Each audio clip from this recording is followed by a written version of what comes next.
ఈరోజు మొత్తం బీఆర్ఎస్ మహిళా విభాగం తరపు నుంచి ఇక్కడ మహిళా కమిషన్కి మేము కంప్లైంట్ చేయడానికి వచ్చాము. మీకు అందరికీ తెలిసిందే, చాలా పెద్ద బర్నింగ్ ఇష్యూ. యాక్చువల్గా దాన్ని ఏదో విధంగా తొక్కేయాలనే చాలా ఆలోచనలు జరుగుతున్నాయి.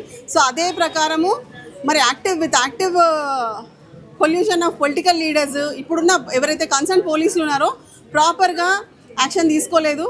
ఒక మైనర్ బాలిక మీద ఏ విధంగా అయితే లైంగిక వేధింపులు జరిగాయో ఆ లైంగిక వేధింపుల గురించి వాళ్ళ మదర్ చాలా క్లియర్గా ఒక 4 పేజెస్ కంప్లైంట్ ఇవ్వడం జరిగింది పోలీస్ స్టేషన్లో. సో ఇప్పటికీ ఎఫ్ఐఆర్ రిజిస్టర్ అయ్యి మోర్ దెన్ 48 అవర్స్ అయింది. మనకందరికీ తెలిసిందే, సుప్రీంకోర్టు టైమ్ అండ్ అగైన్ చాలా గైడ్లైన్స్ ఇచ్చారు, చెప్తూనే ఉన్నారు ఏ విధంగా మైనర్ బాలికల మీద ఒకవేళ లైంగిక వేధింపులు జరిగితే ఎలాంటి సీరియస్ యాక్షన్ తీసుకోవాలి, ఏ విధంగా ప్రొసీడ్ అవ్వాలనే ఇష్యూస్ కూడా ఉన్నాయి. With consent or without consent, if at all any harassment has been caused against a minor child, ఖచ్చితంగా it is a heinous crime. ఇంత హీనియస్ క్రైమ్ చేసిన వ్యక్తిని వాళ్ళు సింప్లీ ఇప్పటి వరకు మోర్ దెన్ 48 అవర్స్ అయినా కూడా ఎలాంటి యాక్షన్ తీసుకోలేదు.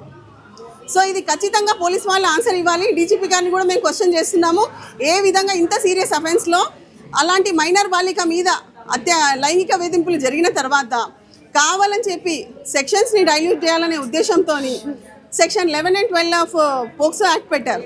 వేరాస్ యాజ్ పర్ ది కంటెంట్స్ చాలా క్లియర్గా మనకు కనిపిస్తుంది సెక్షన్ 7 and 8 పెట్టాలి. ఇంకా తీవ్రమైన ప్రొవిజన్స్ ఉన్నాయి, అవి ఇంపోజ్ చేయాలి.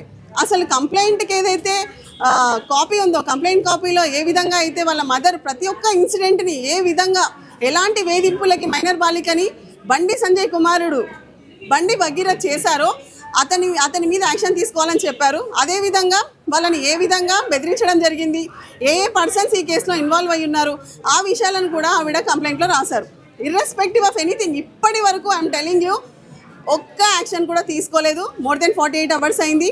మేము ఇప్పటివరకు ఎన్నో కేసులు చూసాము. ఆల్మోస్ట్ పోక్సో యాక్ట్ ఏదైతే పెడతారో ఇంత తీవ్రమైన చట్టం అది వితిన్ 24 అవర్స్ లోపల ప్రొడ్యూస్ చేస్తారు అక్యూజ్ని తీసుకొచ్చి. మరి ఇప్పటి వరకు ఎందుకు తీసుకురాలేదు? అండ్ మాకు రీసెంట్ తెలిసిన విషయం ఏంటంటే ఏదో విధంగా రాష్ట్రము దేశాలు దాటించాలనే ప్రయత్నాలు జరుగుతుంది. సో ఖచ్చితంగా ఎల్ఓసి కూడా ఇష్యూ చేయాలి. అలాంటిది ఏమైనా ప్రయత్నం జరుగుతుందేమో. మరి హోంశాఖ యొక్క సహాయ మంత్రి బండి సంజయ్ గారు కూడా పర్సనల్గా దీన్ని తీసుకోవాల్సిందే. ఆయన హోమ్ మినిస్టర్, ఆయన సెంట్రల్ హోమ్ మినిస్టర్ ఉన్నారు.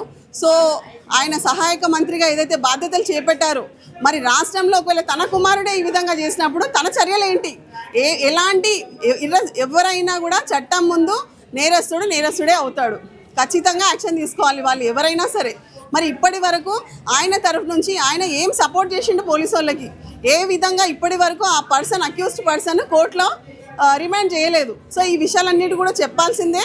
ఖచ్చితంగా డైల్యూట్ చేయాలనే ఉద్దేశంతో ఏదైతే సెక్షన్ ఆఫ్ లాని తగ్గించి చాలా చిన్న నేరానికి సంబంధించింది అన్నట్టుగా స్టేషన్ బెయిల్ ఇవ్వాలనే ఉద్దేశంతో section 11 and 12 of POCSO act పెట్టడం జరిగింది. ఈవెన్ బిఎన్ఎస్ యాక్ట్ ప్రకారం కూడా చాలా సింపుల్ సెక్షన్సే పెట్టారు. సో అది కూడా చాలా తప్పు. మీరు అందరు కూడా ఒకవేళ కంప్లైంట్ కాపీ నేను మీకు అందరు కూడా సర్వ్ చేస్తాను, మీరు చూడండి. ఆ కంప్లైంట్లో ఉన్న ప్రతి ఇష్యూ ఒకవేళ చూస్తే it is very much serious offence. అలాంటి అఫెన్స్ ఒకవేళ అయినప్పుడు మరి ఏ విధంగా చర్యలు మిగతా వాళ్ళ మీద తీసుకుంటారో అదే విధమైనట్టు చర్యలు ఇక్కడ కూడా తీసుకోవాలి. అలా ఎస్కేప్ అవడానికి లేదు. మరి రాష్ట్ర హోమ్ మినిస్టర్ గారిని కూడా మరి రేవంత్ రెడ్డి గారే ఇప్పుడు హోమ్ మినిస్టర్ గారు కూడా కాబట్టి ఆయన దాంట్లో ఆ శాఖ కూడా ఆయనకే ఉంది. మరి ఖచ్చితంగా ఈ విషయంలో తను ముందుకు రావాలి. ముందుకు వచ్చేసి మరి మరి ఒక కేంద్ర హోంశాఖ, సహాయక హోంశాఖ అందరూ కలిసి ముందుకు వచ్చి ఖచ్చితంగా తీవ్రంగా ఈ విషయంలో కఠిన చర్యలు ఉండేటట్టు చూడాలి. ఏమంటారు, ఎంత ప్రభావితమైన పర్సన్స్ ఉన్నా కూడా ఎట్టి పరిస్థితుల్లో పోక్సో యాక్ట్లో ఎవరికి కూడా క్షమాపణ లేదు. ఖచ్చితంగా వాళ్ళ మీద యాక్షన్ తీసుకోవాల్సిందే. సో మహిళా కమిషన్ కూడా మేము ఈరోజు చెప్పాము, ఏ విధంగా అట్లీస్ట్ ఈ విషయంలోనైనా ఒక ఎంక్వైరీ కమిషన్ని అపాయింట్ చేయమని చెప్పాము. అదేవిధంగా సమన్ చేయమని చెప్పాము పోలీస్ అధికారులని. ఎందుకు వాళ్ళు ఇప్పటివరకు ఎలాంటి చర్యలు తీసుకోలేదు? నాట్ ఈవెన్ 161 స్టేట్మెంట్స్ కూడా రికార్డ్ కాలేదు ఇప్పటివరకు. వాళ్ళ ఇమీడియట్ బాధ్యత ఏంది? విక్టిమ్ గర్ల్ని మెజిస్ట్రేట్ ముందు హాజరుపరచాలి. ఇప్పటి వరకు హాజరుపరచలేదు. ఆమెతో ఇంకా ఎలాంటి తీవ్రమైన లైంగిక వేధింపులు జరిగాయి అవి కూడా అడగాలి. అది కూడా జరగలేదు. మరి ఎందుకు జరగట్లేదు అనేది పోలీసు వారు ఖచ్చితంగా బాధ్యత వహించి వీటన్నిటిని కూడా త్వరితగతిన వాళ్ళు సాల్వ్ చేయాలి. ఇష్యూని ఖచ్చితంగా అతన్ని రిమాండ్ చేయాలని చెప్పేసి మేము డిమాండ్ చేస్తున్నాం. లిటరల్లీ మీరు చూస్తే మీరు మంచి క్వశ్చన్ అడిగారు బ్రదర్. ఏ విధంగా హనీ ట్రాప్ అవుతుంది మీరు చూసారా? 8th రోజు వాళ్ళ పేరెంట్స్ పొద్దున్న నుంచి వెళ్ళి వాళ్ళ మదర్ కంప్లైంట్ ఇవ్వడానికి వెళ్తే వాళ్ళని పేట్ బషీరాబాద్ పోలీస్ స్టేషన్లో వెయిట్ చేయించి కరీంనగర్ 2 టౌన్ పోలీస్ స్టేషన్లో వాళ్ళకి అగెయిన్స్ట్గా మైనర్ బాలిక మీద ఎక్స్టార్షన్ సెక్షన్ పెట్టాడు. అందులో అతనే you just see the complaint కంటెంట్స్లో చాలా క్లియర్గా అర్థమవుతుంది. Indirectly he is only agreeing అతనికి మైనర్ బాలికకు ఉన్న ఇష్యూస్ ఏంటనేసి. సో సింప్లీ ఒక మైనర్ బాలికని హనీ ట్రాప్ అని చెప్పేసి అలాంటి ఒక అంటే తప్పుడు ఆరోపణ చేసుకుంటూ ఆ అమ్మాయి మీద చాలా తీవ్రమైన సెక్షన్ 308 క్లాస్ 5 10 సంవత్సరాల జైలు శిక్ష పడే సెక్షన్ ఏమో మైనర్ బాలిక మీద పెడతారు. మీకు నచ్చితేనేమో అట్లా, మీకు నచ్చకపోతే ఇట్లా తీవ్రమైన నేరం చేసి తీవ్రంగా లైంగిక వేధింపులకు గురి చేసిన మైనర్ బాలిక మీద తీసుకుపోయి కరీంనగర్ 2 టౌన్ పోలీస్ స్టేషన్లోనేమో మీరు పెట్టే సెక్షన్ ఏంటి 308 క్లాస్ 5 పెడతారా? హనీ ట్రాప్ అంటారా? ఏ విధంగా honey trap? What about this case then? Intentionally ఇలా డైల్యూట్ చేస్తే మటుకు సహించేది లేదు. ఖచ్చితంగా ఈ విషయంలో మహిళా కమిషనే కాదు, ప్రతి ఒక్కరు కూడా child and women welfare commissions ఉన్నాయి, ప్రతి ఒక్కరు ముందుకు రావాల్సిందే. ఈ విషయంలో మటుకు ఆగేది లేదు. ఇప్పుడు ఫోక్సో కేసుకు సంబంధించిన సెక్షన్లు పోలీసులు కరెక్టే యాడ్ చేశారు మేడం. అదే చెప్తున్నాను, మేము అదే చెప్తున్నాం కదా. లేదు, యాజ్ పర్ కంప్లైంట్ ఏదైతే ఉందో సెక్షన్ 7 and 8 అట్రాక్ట్ అవుతుంది. అది కాకుండా సెక్షన్ 10 and 11 and 12 పెట్టారు. That is nothing, only harassment అంటున్నారు. వేరేస్ ఏ విధంగా అమ్మాయిని ఎక్కడెక్కడ ఎన్నిసార్లు అమ్మాయిని ఎక్కడ తీసుకెళ్ళి ఏ విధంగా లైంగిక వేధింపులకు గురి చేశారనే విషయాన్ని మటుకు కంప్లీట్గా డైల్యూట్ చేయాలనే ప్రయత్నం జరిగింది. మీరు కంప్లైంట్ కాపీ చదవండి, మీకే అర్థమవుతుంది ఏ విధంగా చిన్న పిల్లని మైనర్ బాలికని ఏ విధంగా హరాస్ చేయడం జరిగింది అనేది అర్థమవుతుంది. ఇప్పుడు కేసు నమోదైన 24 గంటల లోపే అరెస్ట్ చేయాలి, ఎందుకంటే అక్యూజ్డ్ బెదిరించే అవకాశాలు ఉంటాయి. మరి ఎందుకు చేయలేదు? లోపల ఏమైనా చర్చలు నడుస్తా ఉన్నాయి. ఇప్పుడు అదే ఏదో విధంగా ఇప్పుడు tampering of witness is very biggest crime in the eyes of law. Actual గా ఏ విధంగా కూడా కంప్లైనెంట్ ని కానీ విట్నెసెస్ ని కానీ వాళ్ళ ఎవిడెన్సెస్ ని ట్యాంపర్ చేయడానికి వీల్లేదు. కానీ ఇక్కడ ప్రయత్నం అంతా ఏం జరుగుతుందంటే బ్యాక్ ఆఫ్ ది సీన్ ఏదో విధంగా కాంప్రమైజో లేకపోతే ఒత్తిడి గురి చేసో చేయాలని చూస్తున్నారు. మాకు ఈ విషయం కూడా తెలిసింది. రీసెంట్ గా బండి సంజయ్ గారిని ఎప్పుడైతే వెళ్ళి వాళ్ళ మదర్ ఇట్లా మీ అబ్బాయి ఇలా చేశాడని చెప్తే, నీకు తెలియదు నా కోసం నన్ను ఎప్పుడైతే ప్రెసిడెంట్ పోస్ట్ నుంచి తీసేశారో అప్పుడు నా కోసం 8 మంది సూసైడ్ చేసుకున్నారు. సో నీకు ఇప్పుడే అర్థమై ఉంటుంది నేను ఏ విధంగా ఎంత అంటే ఇన్ఫ్లుయెన్స్డ్ పర్సన్స్ అనేసి మీకు అర్థమై ఉంటుంది అనేసి కూడా ఆ అమ్మాయి యొక్క తల్లికి ఇలా ఈ విధంగా బెదిరించడం జరిగిందంట.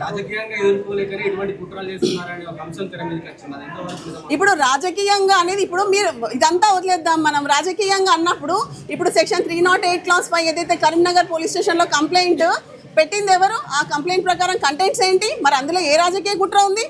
వెళ్ళింది ఎవరు అంటే నీకు తెలుసు. ఇక్కడ పోలీస్ స్టేషన్కి వెళ్ళి పేట్ బషీరాబాద్ పోలీస్ స్టేషన్లో నీ మీద కంప్లైంట్ పడింది అనగానే పోలీసులు వాళ్ళకి ఇన్ఫర్మేషన్ ఇస్తారు.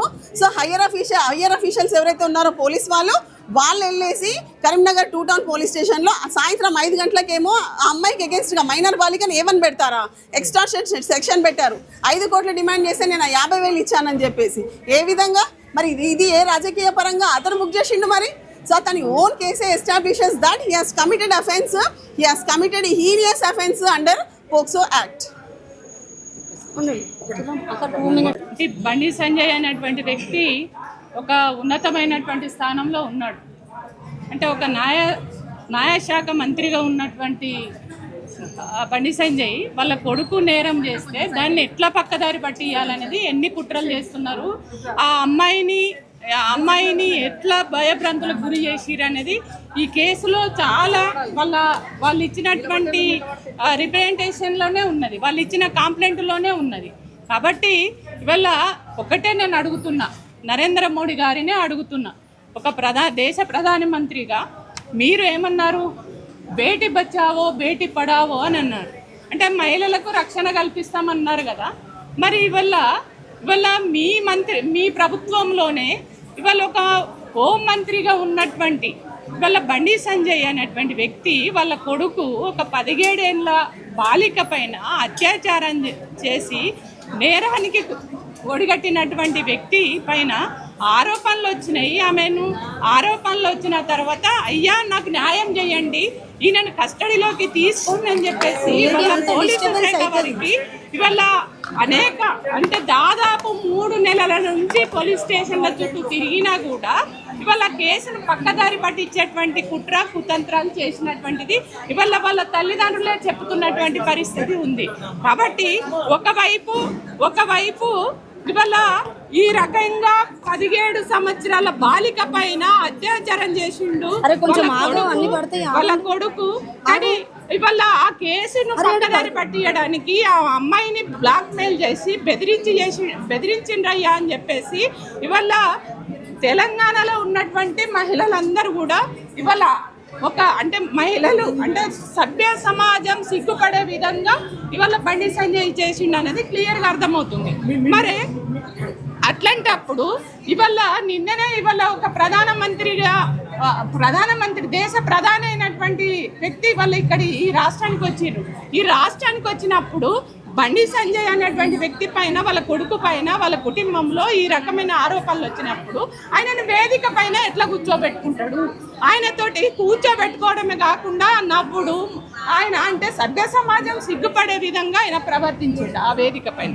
కాబట్టి నేను ఒకటే డిమాండ్ చేస్తున్నా, ఇవాళ ఒక మైనర్ బాలిక 17 సంవత్సరాల బాలిక పైన ఏదైతే నేరానికి పాల్పడ్డాడో బండి సంజయ్ కొడుకు, కాబట్టి ఆ బండి సంజయ్ అనేటువంటి వ్యక్తి కొడుకు పైన తక్షణమే ఇవాళ అరెస్ట్ చేసి కస్టడీలోకి తీసుకొని ఇవాళ ఆయనను అరెస్ట్ చేయాలి. ఇంకొకటి ఇవాళ మేము డిమాండ్ చేస్తున్నది ఇవాళ అందుకే మేము ఇవాళ ఒక హోంశాఖ మంత్రిగా ఉన్నటువంటి వ్యక్తి ఇవాళ మహిళలకు రక్షణ కల్పించి మహిళలపై జరుగుతున్న నేరాలకు శిక్ష పడే విధంగా బేటీ బచావో బేటీ పడావో అనే నినాదం ఏదైతే ఇచ్చారో దాన్ని ఇంప్లిమెంట్ చేసే విధంగా మీరు చేస్తే ఇవాళ మహిళా కమిషన్ ముందుకు వచ్చి ఇవాళ బీఆర్ఎస్ పార్టీ మహిళా విభాగం ఆధ్వర్యంలో మేము ఇవాళ కంప్లైంట్ చేసే పరిస్థితి ఎందుకు వచ్చింది?